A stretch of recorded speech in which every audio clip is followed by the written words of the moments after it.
हमेशा से क्यूरियोसिटी थी कि यार जिसके 9 नंबर भी नहीं आ पाते हैं वो क्या करेगा, क्या उसे ड्राइविंग लाइसेंस नहीं मिलेगा। Everything you are told about a driving licence is fake. Let me tell you the real story. Hi everyone, my name is Saloni after a long time. जैसे कि तुम लोग मेरा इंतजार ही कर रहे होंगे, बट मुझे पता है कि मुझे कोई नहीं जानता है। स्टिल ऐसे ही मेरा मन था, एंड सो टुडे तुमको टाइटल देख के समझ में आ गया होगी कि मैं किस बारे में बात कर रही हूँ। And I talk over only things जो कि खुद मैंने एक्सपीरियंस करी हो, ताकि तुम लोगों को रियल और रॉ मैं रिव्यू दे सकूँ। So if you're a girl, boy भी हो सकता है वैसे तो, but specially for my girls, तो लेट्स स्टार्ट द स्टोरी। तो ऐसा होता है कि being in a average Indian family, जो पेरेंट्स होते हैं काफ़ी ज़्यादा इस चीज़ को लेके फियर करते हैं कि हमारा बच्चा जा रहा है बाहर स्कूटी लेके, हमारी गाड़ी लेके, वो मर जाएगा या उसको चोट हो जाएगी, उसका एक्सीडेंट हो जाएगा, जो भी होगा फलाना ढिमकाना। गुस्से में वो लोग हमेशा क्या बोलते हैं, तुम तो मरोगे मरोगे, हमें जेल भेजोगे क्योंकि गाड़ी तो हमारे नाम से है। ठीक है, तो अब 18 साल में हमको पता है कि ड्राइविंग लाइसेंस बन जाता है, बट मैं 21 साल की हो गई हूँ और मुझे और मेरी बहन को अब लगा कि यार हमें ड्राइविंग लाइसेंस बनना चाहिए, ये मुखिया। ठीक है, so we applied for driving licence in India. Okay, तो शुरू करती हूँ मैं।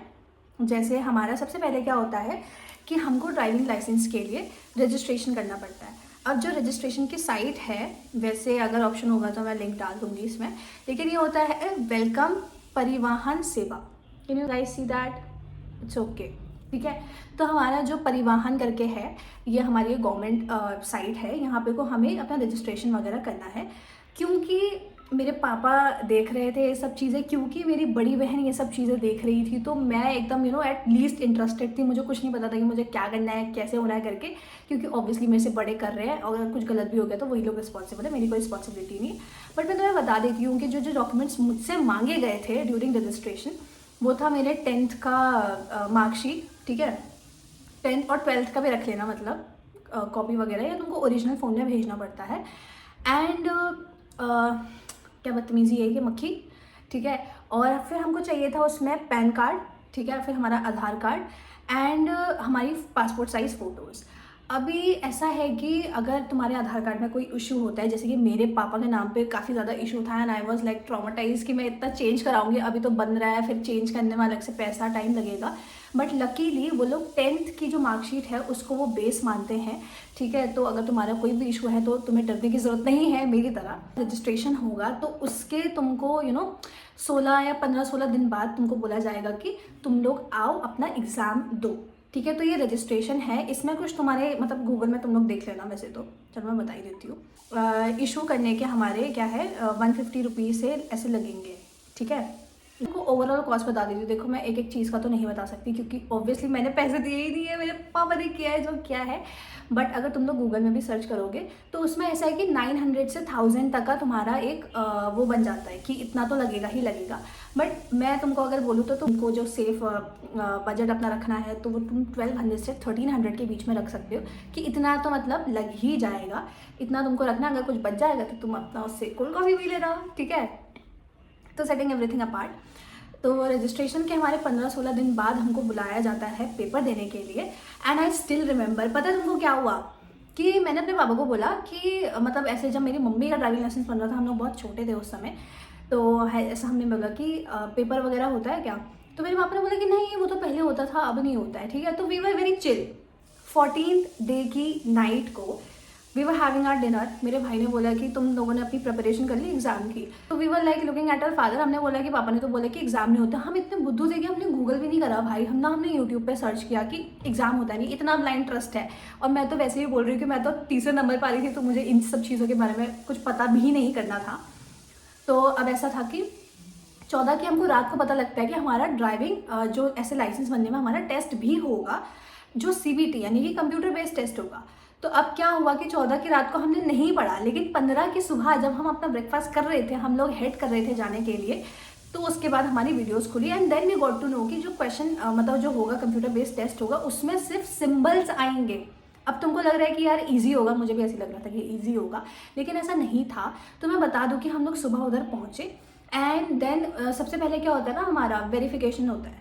ठीक है, तो वेरिफिकेशन में जो जो तुम्हारे डॉक्यूमेंट्स हैं उसको ले जाना मत भूलना, और फिर वो लोग देखते हैं हमारा ओरिजिनल चीज़ें। ठीक है, Aadhaar card, PAN card, 10th 12th marksheet, passport size photo. ठीक है, वो लोग देखेंगे, उधर वेरिफिकेशन करेंगे। उसके बाद तुम्हें दूसरे रूम में जाना है जहाँ पे वो तुम्हारी फ़ोटो खींचेंगे, तुम्हारे सिग्नेचर करेंगे। अब मैं बोलूँगी कि हमें नहीं पता था कि मतलब फ़ोटो अगर लग रही है तो ड्राइविंग लाइसेंस में फ़ोटो लगती है। तुम लोग बोलोगे कितनी बेवकूफ़ है, इसने नहीं देखा। नहीं, मैंने नहीं देखा किसी का ड्राइविंग जो कार्ड होता है, मैंने नहीं देखा कि ऐसा होता भी होगा करके। बट अभी जब मेरा आएगा तो तब मैं काफ़ी ज़्यादा लीस्ट इंटरेस्टेड हूँ, जो चीज़ मेरे काम की नहीं है तो उसमें।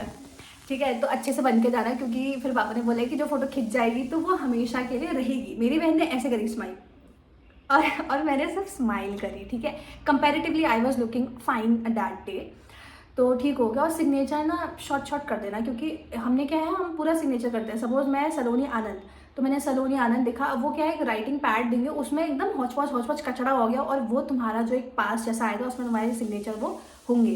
तो हम लोग गए उधर, कहाँ बोलो, एक और हॉल जैसा होगा, उसमें तुमको बैठना है। वो तुम्हारा नाम लेंगे, तुम्हें बुलाएंगे, और जैसे 4-5 कंप्यूटर, जहाँ मैं गई थी तो 4-5 ही थे, तो 4-5 लोगों का एक बार में टेस्ट हो रहा है।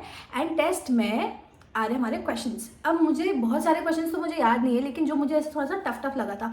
अब द थिंग वाज अबाउट कि पेपर था हिंदी में ब्रो। मतलब ऐसा है कि पेपर इतना भी वो नहीं था कि सपोज हमको बोला है कि ये किसका चिन्ह है और इसके नीचे जो 1 2 3 4 ऑप्शंस हैं, बट मतलब मुझे हिंदी आती है पर सबको हिंदी तो नहीं आ सकती है। तो I did the paper in Hindi, पर उसमें एक ऑप्शन था कि पार्किंग बोथ साइड का क्या होगा, तो मुझे थोड़ा सा टफ लग रहा था। और एक और क्वेश्चन था यार, एक और क्वेश्चन था कि ब्रिज का सिग्नल जो था वो कैसा था, और कुछ टेढ़े बांगे जो तुम्हें, जैसे तुम लोग यूट्यूब पे देखोगे ना कि लाइसेंस के लिए क्या क्या हमको पेपर के लिए याद करना पड़ा, जो उसमें तुमको सबसे टफ लगेगा ना कि यार ये तो मुझे याद ही नहीं हो रहा, वही याद करके जाना, वही आएगा। ठीक है, अब जो हमारा पेपर होता है CBT पेस्ट, वो होता है हमारा 15 मार्क्स का। मेरा स्कोर था 11, मेरी बहन का भी 11 था आउट ऑफ 15। ठीक है, and but we were so scared कि यार ये कैसे होगा हमसे, और वो हिंदी में था, मैं बता दूँ। तो मैंने उनसे पूछा भी कि ये पेपर हिंदी में ही क्यों है, पर वहाँ पे को ना ऐसे टाइम चल रहा था, तो मेरे को लगा कि शायद मैं इतना पूछूंगी फिर वो कुछ करेंगे तो इसमें काफ़ी ज़्यादा टाइम वेस्ट हो जाएगा, तो मैं ऐसा नहीं करती हूँ। But then when I return home, तो मेरे भाई ने बोला कि वहाँ पे ट्रांसलेट का ऑप्शन था, बट आई वॉज सो फूल कि मैं उसको देख भी नहीं पाई। ठीक है, तो तुम्हें मेरी जैसे बेवकूफ़ी नहीं करनी है, मैं तुम्हें पहले ही बता दूँ। ठीक है, उसके बाद तुम लोग अपना पेपर वगैरह दोगे एंड यू गो होम। उसके फिर 1 महीने बाद तुमको बुलाएंगे, ये तो था हमारा फेज़ 1। ठीक है, उसके बाद तुमको दूसरे महीने में बुलाएंगे ये बोलने के लिए कि चलो अब स्कूटी जो अपनी है वो लेके आओ, और उससे तुमको 8 बनाना पड़ेगा, जो कि अभी मेरा होना है। I will tell you the result कि क्या होगा उसमें। ठीक है, अब स्कूटी से 8 मतलब यहाँ से हम स्कूटी ले जाएंगे, ऐसे 8 कैसे होता है, ऐसे होता है ना, ऐसे होता है 8, मैं 80 बनाना भूल गई। ठीक है, अभी ये तुमको अपने घर पे प्रैक्टिस करनी है अपनी स्कूटी के साथ। एंड मेरे को ऐसा लगता था कि भाई क्या कहते हैं, मतलब जो लोग ड्राइविंग टेस्ट ले रहे हैं तो उनकी स्कूटी से होगा, लेकिन ऐसा नहीं है, हमें अपनी स्कूटी लेके जानी है। ठीक है, और वो हमसे स्कूटी के पार्ट्स पूछेंगे। ठीक है, तो तुम लोग भी पढ़ के जाना, मैं भी पढ़ के जाऊँगी। ठीक है, यूट्यूब पे सारे वीडियोज़ अवेलेबल होते हैं। मी बीइंग अ चाइल्ड, मुझे हमेशा से क्यूरियोसिटी थी कि यार जिसके 9 नंबर भी नहीं आ पाते हैं वो क्या करेगा, क्या उसे ड्राइविंग लाइसेंस नहीं मिलेगा। क्योंकि यार देखो, लेट्स बी रियल, क्योंकि हर कोई एजुकेटेड नहीं होता है, हर किसी को साइन समझ में नहीं आते हैं। सपोज जो लेबर्स होते हैं, ठीक है, हम सबके घर पे काम करने वाले आते हैं, वो नहीं होते भाई इतने लिटरेट। ठीक है, तो हमको चिल होने की ज़रूरत है कि क्या है, क्या कैसे करेंगे वो। ठीक है, और सपोज तुम्हारे 9 नंबर नहीं आए तो तुम कैसे पास होंगे, क्योंकि 9 तो लिमिट है ना। और मतलब मेरे को काफ़ी वो था कि मेरे से तो ऐसे फुद्दू लोग भी, उनका भी ड्राइविंग लाइसेंस है, मेरे को बड़ा घमंड था कि मेरा तो हो ही जाएगा, मेरे को तो मिल ही जाएगा। लेकिन मैंने आई सॉ द क्वेश्चंस, मुझे लगा कि ठीक है, क्वेश्चंस का भी थोड़ा सा स्टैंडर्ड है, तो उनके लिए सिंपल है कि वो घूस देंगे। तो मैंने बोला कि लड़की क्या बोल रही है, लेकिन हाँ, जो अगल बगल में साइबर कैफ़े वाले होते हैं तुम उनको बोल सकते हो कि हमको पास करवा दो, और वो लोग तुमसे एक्स्ट्रा पैसे लेंगे, तुम्हारा पास करवा देंगे। ठीक है, लेट्स बी रियल। तो तुम्हें ऐसे डरने की बात नहीं है कि ओ मेरा क्या होगा, मेरा क्या होगा। अब वो लोग, अभी तुम लोग जिसका पेपर देके आ गए हो ना, तो उसमें तुम्हें पास पता लग जाएगा कि तुम लोग पास हो गए फेल हो करके। तो उसमें अगर तुम पास हो गए हो तो तुम्हें उस समय लर्निंग वाला ड्राइविंग लाइसेंस मिलेगा, यानी कि तुम लोग वैलिड हो गाड़ी चलाने के। किसी को ठोक ठाक गए तो उसमें तुम्हें अपनी गाड़ी के आगे से L लिखना है। ठीक है, ये तुम्हारी मर्जी है, तुम लोग लिख सकते हो, but you have a valid, ठीक है, थिंग। उसके बाद जो मैं बोल रही थी कि 1 महीने बाद तुमको दोबारा से स्कूटी लेके अपनी जानी है, उधर तुमको 8 बनाना है, उसके पार्ट्स को नाम मतलब नेम करना है, तो उसमें तुम्हारा क्या है, परमानेंट ड्राइविंग लाइसेंस तुम्हारा बन जाएगा। So that's how the procedure goes. And मुझे बड़ा मतलब ऐसा है कि ना चलो जैसे कि मैं अगर तुम पढ़ने में अच्छे नहीं हो या तुम फेल हो गए, चलो तुम तो यहाँ पे वो घूस भी दे दोगे, बट बहुत शर्मनाक हो जाएगा अगर तुम वो 8 भी नहीं बना पा रहे हो। ठीक है, मेरे को पता है कि मैं बना लूँगी, लेकिन ऐसा है कि क्या पता प्रेशर में मैं ना बना पाऊँ। ठीक है, and I have always been that kid कि जिसको काफ़ी ज़्यादा संभाल के रखा गया है कि नहीं तुम अच्छा ठोक दोगे, बच्चे हो, ये हो वो हो, क्योंकि मैं अपने घर में सबसे छोटी हूँ। मेरी बहन तो मुझे पता है कि कर लेगी, बट मैं अगर वो हेजिटेट हो गया, क्योंकि 8 बनाने में तुमको पैर नहीं रखना है नीचे, तो मैं तो प्रैक्टिस कर ही रही हूँ, तुम लोग भी प्रैक्टिस करो। और अगर कोई क्वेरी हुई तो तुम लोग मुझसे पूछ सकते हो, वैसे तो मुझे भी कुछ नहीं आता है, बट कोई बात नहीं, जितना मेरा खुद का एक्सपीरियंस रहा है मैं तो उतना तो तुमको बता ही सकती हूँ। So that's it for a day, bye bye.